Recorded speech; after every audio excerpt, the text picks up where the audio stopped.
Tamatnya karir sang jenderal di Polri, kini Ferdy Sambo dibayangi hukuman mati. Namun sebelum kita lanjut, mohon luangkan jari Anda untuk menekan tombol like, komen, dan subscribe, agar kami makin bersemangat menyajikan berita-berita menarik setiap harinya. Irjen Ferdy Sambo resmi dipecat dari Polri, karir Jenderal Bintang 2 itu di Korps Bayangkara benar-benar tamat.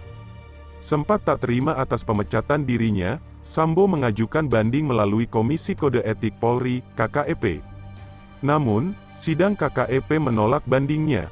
Mantan Kepala Divisi Profesi dan Pengamanan, Kadif Propam, Polri tersebut resmi diberhentikan secara tidak hormat. Kini, perwira tinggi Polri itu dibayangi ancaman hukuman mati sebagai tersangka kasus dugaan pembunuhan Nofriansyah Yosua Huta Barat atau Brigadir J.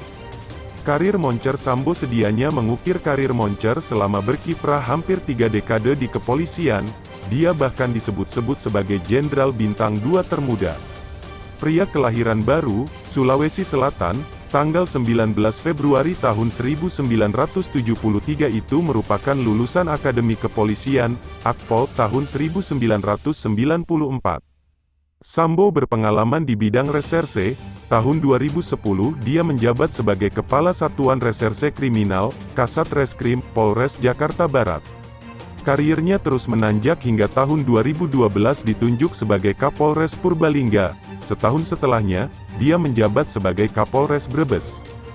Kian melesat, pada 2015 Sambo menjabat sebagai Wakil Direktur Reserse Kriminal Umum, Wadireskrimum, Polda Metro Jaya.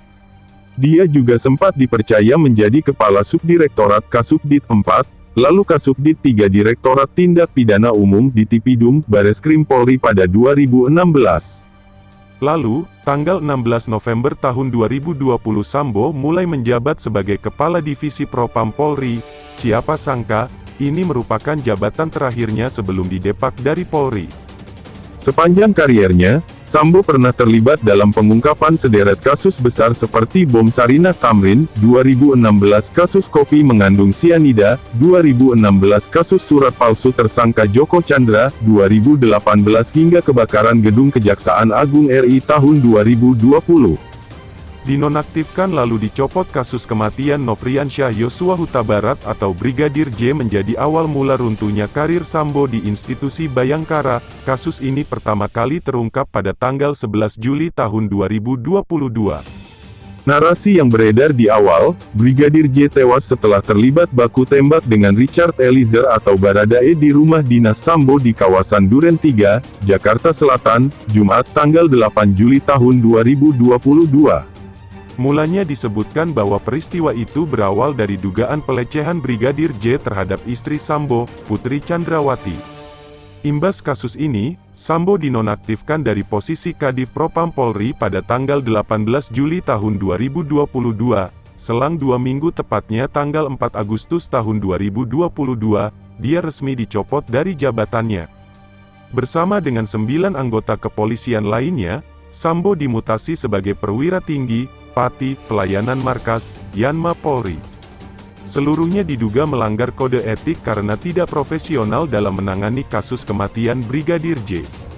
Tersangka pembunuhan pengusutan kasus kematian Brigadir Yosua pun terus berjalan. Tepat tanggal 9 Agustus tahun 2022, Sambo ditetapkan sebagai tersangka dugaan pembunuhan berencana. Dia diduga menjadi dalang pembunuhan berencana terhadap anak buahnya sendiri. Kapolri Jenderal Listio Prabowo memastikan, tak ada insiden baku tembak maupun pelecehan di rumah Sambo sebagaimana narasi yang beredar di awal. Peristiwa sebenarnya, Sambo memerintahkan Richard Eliezer atau Baradae untuk menembak Yosua di rumah dinasnya di Duren 3, Jakarta Selatan, Jumat, tanggal 8 Juli tahun 2022. Setelahnya, dia menembakkan pistol milik Brigadir J ke dinding-dinding rumahnya supaya seolah terjadi tembak-menembak.